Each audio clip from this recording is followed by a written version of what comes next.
تو یہ کیسے ممکن ہے؟ کیا یہ عجیب بات نہیں کہ مجھے، میرے آباء و اجداد کو، میرے انسیسٹرز کو، میرے ڈسینڈنٹس کو ایک ہی وقت میں خدا نے پیدا کر دیا؟ اصل میں جب ہم عجیب کا لفظ استعمال کرتے ہیں تو عجیب اپنے خاص پرسپیکٹو میں، اپنے خاص تناظر میں استعمال کرتے ہیں۔ عجیب کیا چیز ہوتی ہے؟ عجیب وہ چیز ہوتی ہے جو ہمارے لیے اجنبی ہو، جو ہمارے لیے ڈیفرنٹ ہو، جس کو ہم عام طور پر جس کا مشاہدہ یا جس کا تجربہ نہ کر چکے ہوں یا نہ کر سکتے ہوں، تو اس وجہ سے ہم اس کو عجیب کہتے ہیں۔ سائنس بھی بے شمار اس طرح کی دریافتیں کرتی ہے۔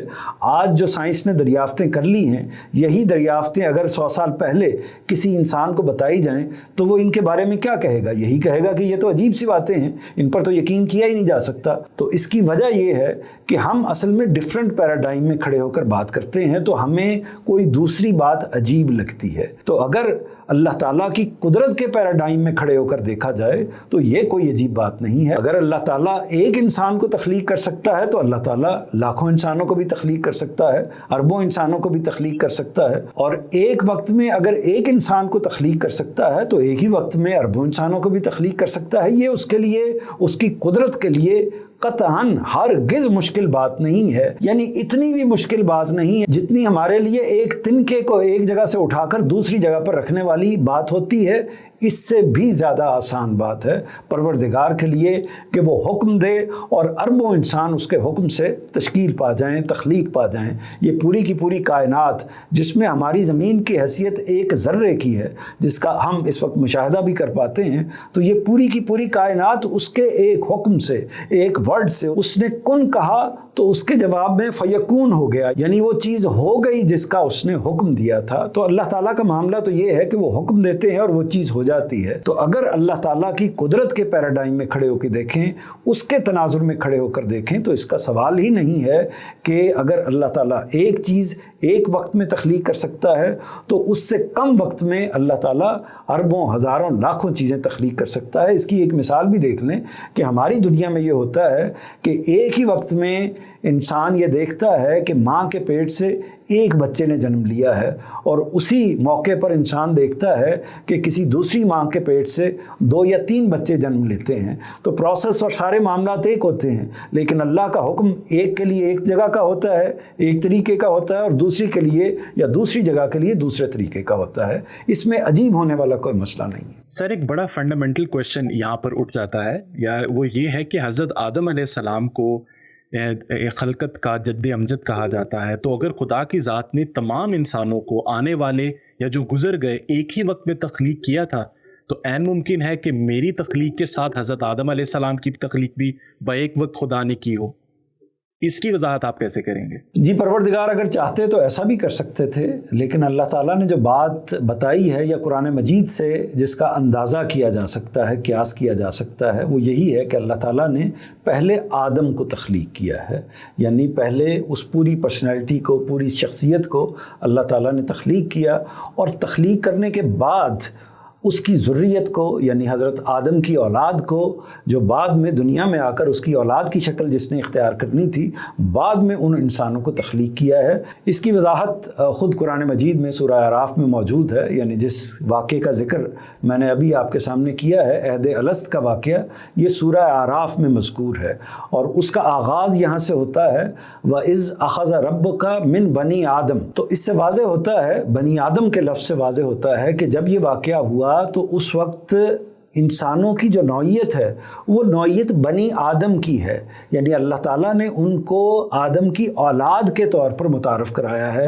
یا ان کا ذکر کیا ہے، اور یہ کہہ کر ذکر کیا ہے کہ بنی آدم کو جمع کیا گیا۔ اس سے ظاہر ہے کہ آپ یہ بات واضح ہوتی ہے کہ حضرت آدم کو انڈیپینڈنٹلی ان سے پہلے تخلیق کیا گیا تھا۔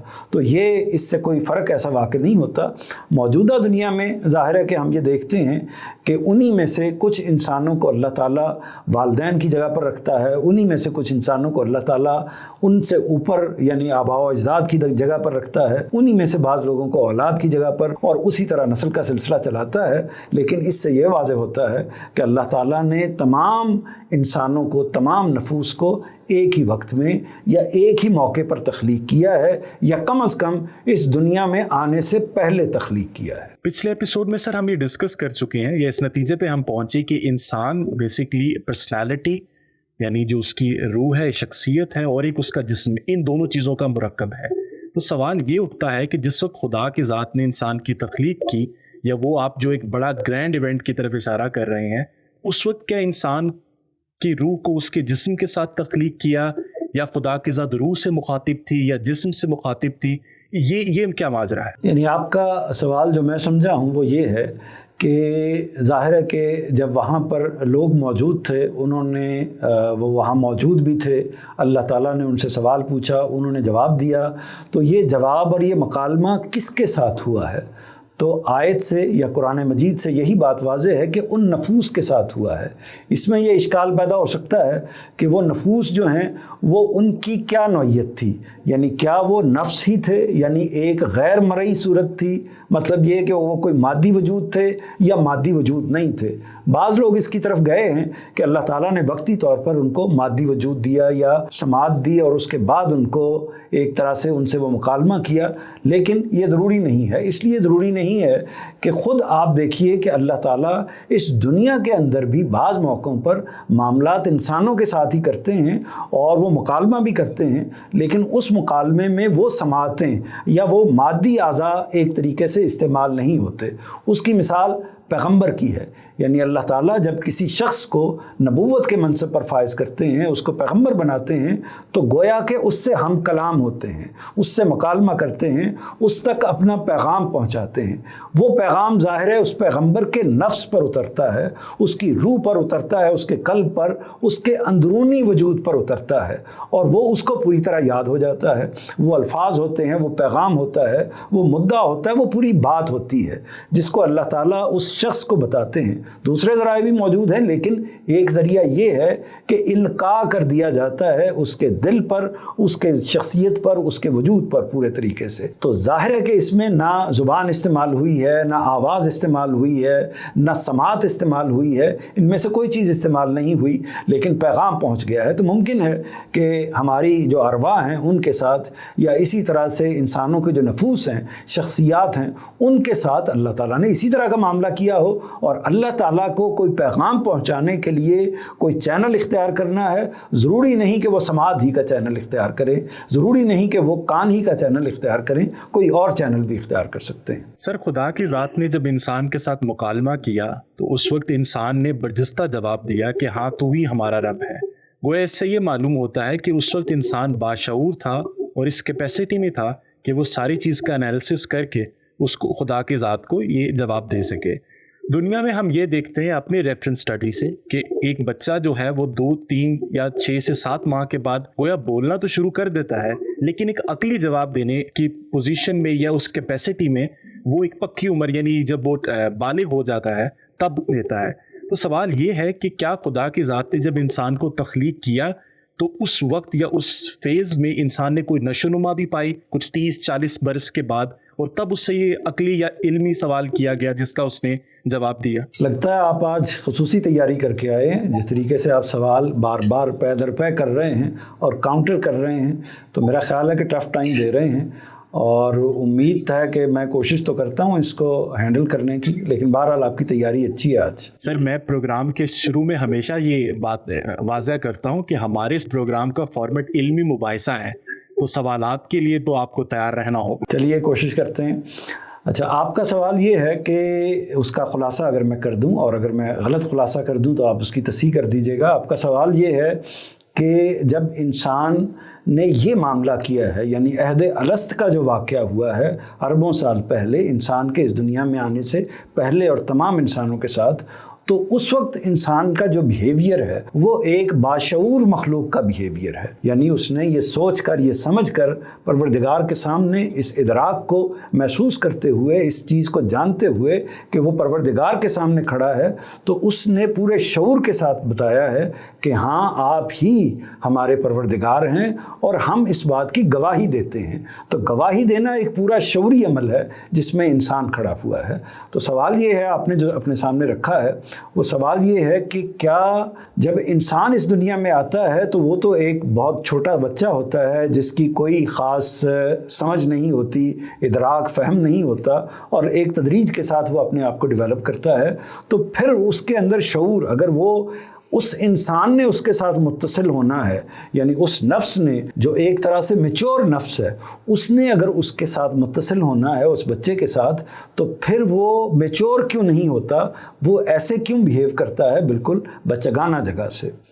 تو یہ سوال ہے نا آپ کا جی۔ اچھا، اس کا جواب یہ ہے کہ اصل میں ہم جب اپنے پرسپیکٹو میں چیزوں کو دیکھتے ہیں، یا ایک خاص جتنی ہماری علم کی لمیٹیشن ہے اس کے اندر کھڑے ہو کر ہم دیکھتے ہیں، تو اس طرح کے سوالات بھی پیدا ہوتے ہیں، اور ان کے جواب جب نہیں ملتے تو خیال یہ ہوتا ہے کہ شاید کوئی ابہام ہے، یا کوئی ایک طرح سے سرے میں یا بات میں کوئی کمی ہے۔ اس کا جواب میں سمجھتا ہوں کہ یہ ہے کہ اصل میں اس کو ایک مثال سے چلیے سمجھ لیتے ہیں، یعنی یہ مثال صرف تفہیم مدعا کے لیے ہے، حقیقی بات کی مثال نہیں ہے۔ مثال کے طور پر آپ ایک بلب کو لیجئے، یعنی وہ کمکما، وہ بلب جس سے ہم روشنی کرتے ہیں، ٹیوب لائٹ ہوتی ہے، باقی لائٹس ہوتی ہیں، اس لائٹ کے اندر کیا ریٹنگ ہوتی ہے؟ یعنی اس میں بعض اوقات آپ کہتے ہیں کہ یہ 100 واٹ کا بلب ہے، یا یہ 1000 واٹ کا ہے، یہ 5000 واٹ کا ہے، یہ اس سے زیادہ ہے، یہ اس سے کم ہے۔ یہ فرق کیوں ہوتا ہے؟ اس کے اندر پاور تو پیچھے سے ایک ہی جیسی آ رہی ہوتی ہے، لیکن اس کا کنٹینر چونکہ ڈیفرنٹ ہوتا ہے، کبھی 100 واٹ کا، کبھی 1000 واٹ کا، کبھی 2000 واٹ کا، تو اس کے لحاظ سے وہ بیہیو کرتا ہے، اس سے وہ ڈیفرنٹ بیہیو کر نہیں سکتا۔ جیسے ہی آپ اس کے اندر زیادہ اس قوت کو ڈالیں گے تو اس کو مسئلہ پیدا ہو جائے گا۔ یہ صرف ایک مثال ہے جو آپ کو تفہیم کے لیے میں آپ کے سامنے رکھ رہا ہوں، کہ چونکہ اللہ تعالیٰ نے دنیا کو جو نظام رکھا ہے اس میں نفس جب انسان کے ساتھ اٹیچ ہوتا ہے، متصل ہوتا ہے ایک بچے کے وجود کے ساتھ، بلکہ انسان جب بالکل نومولود ایک طریقے سے ہوتا ہے، اس سے پہلے ہی اس کا نفس جو ہے وہ اس کے ساتھ اٹیچ ہو چکا ہوتا ہے، تو اس نفس کا جو معاملہ ہے ہوتا تو وہ وہی ہے، وہ پوری باشعور شخصیت ہوتا ہے، لیکن اس کنٹینر کی وجہ سے، اس باکس کی وجہ سے، اس قالب کی وجہ سے، جب تک وہ قالب جو ہے وہ ڈیولپ ہو کے اس جگہ پر نہیں پہنچتا، وہ اپنا پورا بیہیو کر نہیں پاتا۔ تو یہ وجہ ہے۔ اور اس میں ایک اور مثال دیکھ لیجئے کہ پروردگار، یہ سوال پیدا ہو سکتا ہے کہ پروردگار اگر چاہے تو اسی بچے کے اندر سے اس اعلیٰ شعور والی شخصیت کا اظہار کر سکتا ہے یا نہیں کر سکتا؟ تو اس کا جواب ہاں میں ہے کہ ہاں، اگر اللہ چاہے تو کر سکتا ہے۔ اللہ کی مشیت کو یہ منظور نہیں ہوا، اور دنیا کے نظام کو چلانا مقصود تھا، اس لیے بچے کے شعور کو اس نے محدود رکھا اور ایک خاص عمر تک اس کو ڈیولپ ہونے دیا۔ لیکن مثال کے طور پر حضرت مسیح علیہ السلام کے معاملے میں اس سے ایک ڈیفرنٹ واقعہ ہوا ہے، یعنی جب وہ پیدا ہوئے، ان کی ولادت ہوئی، سیدہ مریم علیہ السلام کے ہاں ان کی ولادت ہوئی، تو وہ ولادت کوئی عام طریقے سے نہیں ہوئی، وہ خارق عادت ولادت ہے، یعنی عام طریقے سے ہٹی ہوئی ولادت ہے۔